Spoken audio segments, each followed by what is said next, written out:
கொஞ்சம் மன்னிக்க வேண்டும். எனக்கு நிறைய வேலைகள் இருந்தபடியே என்னால் உங்களோட வந்து சந்திக்க முடியலை. இன்றைக்கி கொஞ்சம் கோல்டு அனாலிசிஸ், பிட்காயின் அனாலிசிஸ் பார்ப்போம். நானே உண்மைக்கும் கம்ப்யூட்டரை துறக்கவே இல்லை. இது போட்டு வச்ச மாதிரியே கிடக்குது. நேற்று கொஞ்சம் அனலைஸ் பண்ணியிருந்தேன். கொஞ்சம் டைம் இருந்து ஒரு 5 மினிட்ஸுக்குள்ளே குயிக் அனலைஸ் பண்ணி கொண்டு வந்தேன் நான்.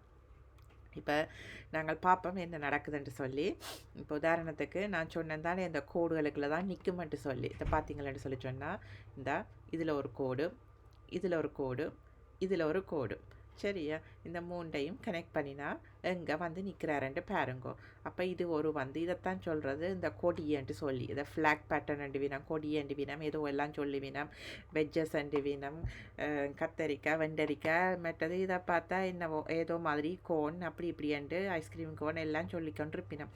இதுதான் உங்களோட அந்த கோடு, 2 கோடு, சரியா? அப்போ அடுத்த கோடு எங்கே இருக்குன்னு சொல்லி பார்த்தீங்கன்னு சொல்லி சொன்னால் கீழே, சரியா? இந்த இதில் இருக்கிறதுல சும்மா இணைச்சி கொண்டு வர எங்கே வந்து முடியுது. அப்போ மேலே ஏறிட்டாரா? அப்போ எப்படியும் எங்களுக்கு இறங்க வேணும். அப்போ எவ்வளோத்தடிக்கு இறங்க வேணும்னு கேட்டிங்களோட சொல்லி சொன்னால், இந்த இடத்துக்கு இறங்க வேணும். இந்த இடத்துக்கு இறங்கி மேலே ஒருக்கா போய் அந்த ஊசி இருக்குத்தானே, நான் எப்பவும் சொல்கிறேன், அந்த ஊசியோட கீழே இறங்கிட்டாருன்னு சொல்லி சொன்னால் எப்பவும் வந்து அது கனகாலத்துக்கு பிறகுண்டாலும் அந்த எப்பவும் வந்து பெரிய ஊசியை எடுப்பார். அப்போ இப்போ வந்து கேட்டீங்கன்னா பல பேர் வந்து சொல்லினா இது வந்து மேலே போகுமெண்டு. ஆனால் எனக்கு தெரியலை என்ன சந்தர்ப்பம் இருக்குதுன்ட்டு சொல்லி. யூஎஸ் வந்து கீழே விழுது, ஜப்பான் ஜப்பான் கீழே விழுது, பொருளாதாரத்தில் கீழே விழுது, அமெரிக்கா வந்து பொருளாதாரத்தில் கீழே விழுது, இந்தியா வந்து மேலே போகுது, இந்த கண்டாமூச்சி வேலைகள் எல்லாம் வந்து நடக்குது. அதனால் வந்து மேலே போகும், கீழே வருமென்று எதிர்பார்க்கினோம். ஆனால் எனக்கு தெரியாது. உண்மைக்கும் நான் வந்து பெரியாக்களோட கம்பேர் பண்ணிக்கல வந்து நான் ஒரு சின்ன ஆள் தான். எனக்கு தெரிஞ்சது முழுக்க சட்டம். அதுலேயும் எனக்கு எல்லாத்தையும் நான் கரைச்சி குடிக்கல. அப்போ இதில் வந்து எனக்கு தெரிஞ்ச அளவுக்கு நான் உங்களுக்கு என்ன சொல்ல விரும்புகிறேன்ன்றது அவ்வளோதான் முக்கியம். ரைட், இப்போ வந்து பார்ப்போம். இந்த இடத்துக்கு வந்து எங்களுக்கு வந்துடுது. அப்போ நேற்று எல்லோரும் எதிர்பார்த்த வந்து 400க்கு வருமென்ட்டு நான் எதிர்பார்க்கல. நான் எதிர்பார்க்காத மாதிரி அது 400க்கு வரையில இவ்வளத்தடியோட திரும்புமென்று நான் எதிர்பார்த்தேன். ஏனெண்டா இங்கே இருக்கிற அந்த பேரியர்ஸ், அதாவது தடைகளை மேலே நோக்கி போகிறதுக்கு தடை வந்துட்டுது. இப்போ இதில் பார்த்தீங்கன்னு சொல்லி சொன்னால் ஒரு அமுக்கம் கொண்டு வந்து இருக்குது. அப்போ இந்த அமுக்கம் என்ன செய்யுமெண்டா கீழே நோக்கி வேற வழுக்கிடுது. இப்போ நான் உங்களுக்கு சொன்ன மாதிரி தான் இதில் வெரி சிம்பிள் பேட்டர்ன். இப்போ இதில் சிம்பிள் பேட்டர்ன் நான் உங்களுக்கு சொன்னதான், இந்த ஊசி எங்கே வந்து அடிக்குமென்று சொல்லி இந்த ஊசியை பாருங்கோ எங்கே நிற்கிறார், இந்த லைனுக்கு மேலே நிற்கிறார். அப்போ இந்த ஊசியை பாருங்கோ எங்கே வந்திருக்கிறாருன்றா இவ்வளோ மட்டுக்கும் வந்துட்டேன், சரியும்? வந்துட்டு இந்த இவ்வளோ மட்டுக்கும் வந்துட்டுது. ஆனால் உடைக்க இல்லாமல் மேலே போயிட்டார். அப்போ என்ன நடக்குது, எங்களுக்கு வந்து இப்போ எங்களுக்கு கன்ஃபார்ம் வந்திருக்குது.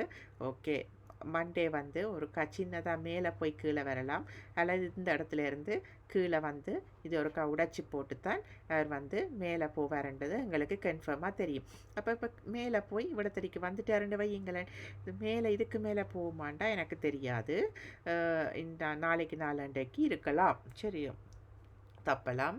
ஆனால் இதில் வந்து இதில் இருந்து நாங்கள் பார்த்தோம்னா எங்கே போவார்ன்னு சொல்லி சொன்னால் கிட்டத்தட்ட இங்கே பார்த்தீங்களேன்னு சொல்லி சொன்னால் அந்த சரியா அனலைசேஷன் கொண்டு வந்து அப்படியே நிற்குது. இல்லை எங்கேயும் தப்பாது. அப்போ எங்கே வரும், சரியோ இவ்வளோத்தடிக்கு வரும். அப்போ இதில் இருந்து வாரவர் எங்கே வருவார், இந்த புள்ளிக்கு வருவார், சரி? வந்து எங்களுக்கு கீழே ஒரு விளையாட்டு காட்டி போட்டு மேலே போகிறதுக்கான சந்தர்ப்பங்கள் இருக்குது. அப்போ இவ்வளோ தான் கணக்கொண்டும் இதில் படிக்கிறதுக்கு இல்லை. அப்போ அடுத்தது வந்து இப்போ 1 hour கேண்டில் பார்ப்போம் எங்கே நிற்கிறாருன்ட்டு சொல்லி. பார்த்தீங்கன்னு சொல்லி சொன்னால் 1 hour கேண்டில் இதுகள் தான் நான் இந்த ஏணி என்று சொன்னேனே, இந்த ஏணி ஒவ்வொரு இடத்துலையும் இந்த ஏணியை போட்டு பார்க்குறது என்ன நடக்குதுண்டு. இதுக்கு மிஞ்சி வேறு ஒன்றுமே இல்லை. இந்த கீழே ஏணி மேலே ஏணி அந்த ஏணியில் தான் போட்டு பார்க்குறதே ஒழிய நான் வந்து வேறு ஒன்றுமே புதினமாக நான் ஒன்றும் பார்க்குறது இல்லை. அப்போ இங்கே தொடுவது, அப்போ இங்கே தொட்டுட்டாரா, இங்கே கிட்டடிக்கு வந்துட்டாரா, இங்கே போயிட்டாரா, இங்கே வந்துட்டாரா என்று சொல்லி பார்த்துட்டு அதுக்கேற்ற மாதிரி தான் என்னோடய ட்ரேடிங் வந்து இருக்கும். இப்போ இங்கே கீழே வந்துட்டார், இதில் வந்து மேலே உடைச்சி கொண்டு போய் திருப்பி கீழே வார. அப்போ இங்கே வருது. இப்போ இதில் பார்த்தீங்கன்னு சொல்லி சொன்னால் இன்னொரு ஏணி கீறி பார்த்தேன், இந்த ஏணி கீழ் நோக்கி வருது. அப்போ இந்த ஏணியை உடைக்க வேணும், இந்த உடைச்சி கொண்டு வந்துட்டேன். திருப்பி வந்து இவ்வளோத்தடிக்கு வருது. வருது, மேலே போகிறதுக்கான சந்தர்ப்பங்கள் இருக்குது. 1 hour கேண்டிலில் காட்டுது மேலே போகிறதுக்கான சந்தர்ப்பங்கள் இருக்குதுன்ட்டு. இப்போ மேலே போகும், கீழே வரும். சரி, அப்போ இங்கே வரும். இந்த 3200 நாங்கள் எதிர்பார்க்குறோம். இந்த 3200 ஏன் நாங்கள் எதிர்பார்க்குறோம்னு சொல்லி சொன்னால், இங்கே பார்த்தீங்கன்னா இதில் வந்து ஒரு சப்போர்ட் இருக்குது. அந்த சப்போர்ட் அப்போ 3200 கிட்ட வந்துட்டு திருப்பி மேலே போகிறதுக்கான சந்தர்ப்பங்கள் இருக்குது. இப்படியே மேலே போகிறதுக்கான சந்தர்ப்பங்கள் இருக்குது, அல்லது கீழே வர்றதுக்கான சந்தர்ப்பங்கள் இருக்குது. அப்போ இப்படி போய் இப்படி வரலாம், அப்போ இப்படியே மேலே போகலாம், அல்லது இப்படி வந்து மேலே போகலாம். அப்போ 3 ஆப்ஷன்ஸில் உங்களுக்கு ட்ரேடிங் நாளைக்கு மண்டே வந்து உங்களுக்கு நடக்கும். அப்போ இந்த ட்ரம்ப் கதை அளக்கிற இந்த இதுகள் எல்லாத்தையும் நாங்கள் விட்டுருவோம். சரியா, இந்த ட்ரம்ப் கதை வந்து அளந்துட்டு போகட்டுக்கும். இப்போ நாங்கள் எல்லோரும் சொல்கிறோம் ட்ரம்ப் வந்து ஒரு மடியன். உண்மையிலே அவர் மடியன் இல்லை. அவர் செய்கிறது அவருக்கு தான் தெரியும். அவர் என்ன வேலை செய்து கொண்டிருக்கிறாருன்ட்டு சொல்லி. அப்போ நாங்கள் வந்து வேலைக்கு தெரியும் தாங்கள் என்னெல்லாம் செய்யணும் என்று சொல்லி. ஏன் வந்து சைனா வந்து கூடுதலாக வந்து அமெரிக்கா வந்து சைனாவுக்கு டேரிஃபை கூட போட்டுட்டு அவரால் ஒன்றும் செய்யலாமல் கிடக்கிறது, சைனாட்டையோ அல்லது ஜப்பான்கிட்டையோ ஒன்றும் செய்யலாமல் கிடக்கிறதுக்கான காரணம் வந்து இதுதான். சரியா, அப்போ இப்போ வந்து நீங்கள் வந்து இதில் வந்து கவனமாக இருந்தீங்கன்னு சொல்லி சொன்னால் அதுவே ட்ரேடிங்குக்கு உங்களுக்கு நல்ல விஷயமாக நல்லதாக வந்து நீங்கள் ட்ரேடிங் எடுக்கக்கூடியதாக இருக்குது. ஓகே, சரி, இன்றைக்கு இது வரைக்கும் காணும். நாங்கள் பிறகு ஒரு நாளைக்கு சந்திப்போம்.